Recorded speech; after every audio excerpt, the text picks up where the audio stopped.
You wake up and as soon as your eyes open, you start thinking about your problems. Work, relationships, money, and the list goes on. These problems are memories in your brain, and each of them is connected to certain people, things, and places. These memories are records of the past, so that means that the moment you start your day, you're already living in the past. In this video, we explore how to change this and reprogram your brain based on Dr. Joe Dispenza's teachings. Memories and emotions.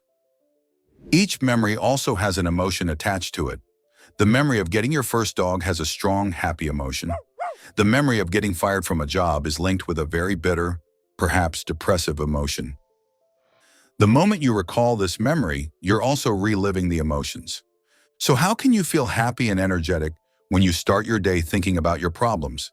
That only leads to a heavy feeling in your chest, pain, sadness, and an unwillingness to do anything.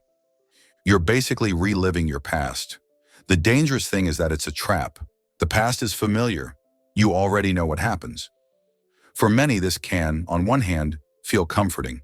But this familiar past also becomes a predictable future. You keep creating the same life. Joe Dispenza says, people grab their phone, check messages and social media, read the news, and feel connected to everything familiar in their life. Then they follow their usual routine, getting out of bed, using the toilet, having coffee, showering, dressing, and driving to work the same way. Just think about it. You do the same things, meet the same people that make you feel the same way. It's a routine, and your brain becomes programmed that way. You do so many things subconsciously that you completely stop noticing them, and the days just blend together. You're run by this program. Dispenza explains that by the age of 35, 95% of who we are is made up of learned behaviors, emotional reactions, habits, beliefs, and our perceptions. These operate almost like a computer program running in the background. So if you tell yourself with the remaining 5% of your conscious mind that you want to change your life and be healthy, happy, or free, the body won't listen. It's running on a completely different program. So, how can we make those changes? Living in fear. Dispenza says that most people don't decide to make a change until they face some kind of crisis or trauma. Many people start working out and losing weight only after they have been diagnosed with some disease. But why wait? He says that most people are currently living 70% of their life in survival mode and stress. And when you think about that, it is true. We worry about so many things and always anticipate the worst-case scenario. In my opinion, this is something that we are taught from an early age. We're told by our parents and at school that it is always better to be ready for the worst-case scenario. Of course, it is good to acknowledge what can go wrong. However, it can't take over control. It puts us into a constant state of fear. And why does this matter? Well, Joe Dispenza says that your body is the unconscious mind. So just imagine you're lying in bed and start worrying about something that could happen in the future. And of course, you're thinking about the worst-case scenario. Let's say that you're worried you will lose your job. As you feel the emotions tied to that scenario, your body can't tell the difference between this imagined event and something actually happening in your real world. So your body acts accordingly. It sets you in a state of fear and survival. And this hinders your ability to move forward, which I will explain now. Reprogramming the subconscious mind. I have had enough. I really want to change this, you say to yourself. The constant fear limits you in all spheres of your life. However, the problem is that your body, the subconscious mind, is stronger than your conscious mind. The program in your head is already too deeply rooted. Dispenza says that changing this requires transforming yourself from the servant to the master. You have been serving this program for too long. You need to prove to yourself that you're the one in charge of your life. However, here comes the pitfall. That requires stepping into the unknown. And trust me, it sounds easier than it actually is. Because it's much easier to back off and feel the guilt and suffering from your defeat than to step into the unknown. The reason is that you can at least predict that you will feel guilt and suffering if you give up. And we often tend to choose the predictable. The unknown is a scary place for most people because there are no certainties. Dispenza mentions that many people come to him and say, I can't predict my future. I'm in the unknown. What he responds might sound like a cliche, but after giving it a try, I must agree with him.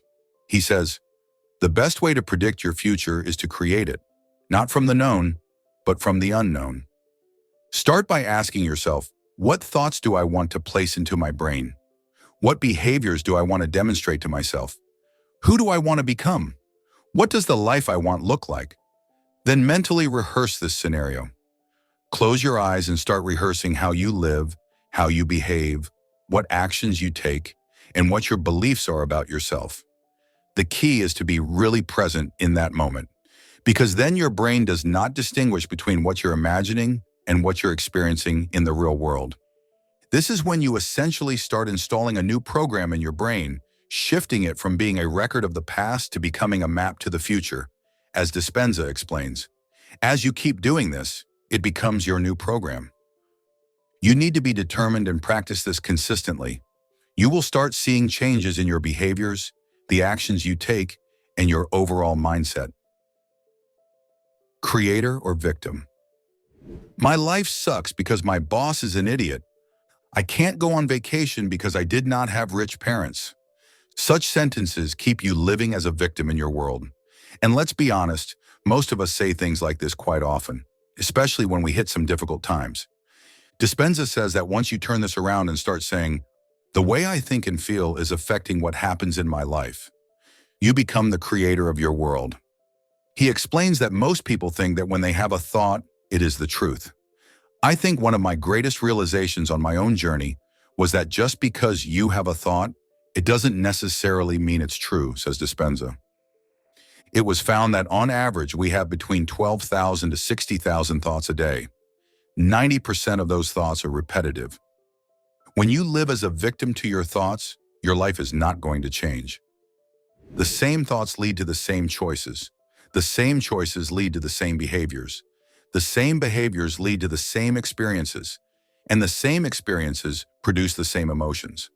As Dispenza further explains, we have to become more aware of how we think, how we act, and how we feel. And that process is called metacognition. And that is the key. So let's explore that a bit more. The key to your subconscious mind. Dispenza explains that as we become more aware of our mind and body's unconscious states, we are less likely to fall into unconscious behaviors throughout the day. We become familiar with the thoughts, and they won't just slip by our awareness. We also become familiar with the behaviors and emotions of the old self, which allows us to retire and transition into a new emotional state. To explain this with a simple example, imagine you just bought a new house with a big garden. You already see yourself relaxing in that garden and planting some nice flowers and vegetables.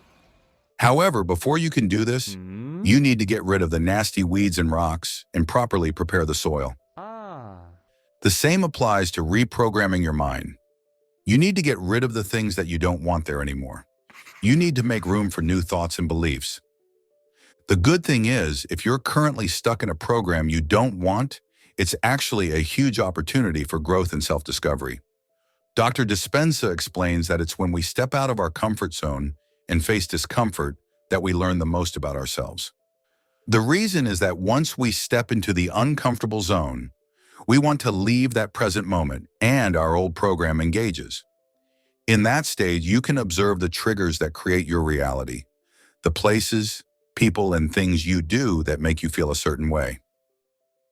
To change being controlled by the outer world, you have to become greater than the conditions in your world and environment, explains Dispenza. He says that the tool to do so is meditation. And before you say that it does not work for you, simply try to sit down and close your eyes. Disconnect from your outer environment. When you see fewer things, there is less stimulation for your brain. You can also wear earplugs or play some soft music so that even less information comes into your brain. Just sit for a while. All the emails, messages, and social media will wait. Right now, you're just sitting, not tasting or smelling anything, not seeing or hearing any information.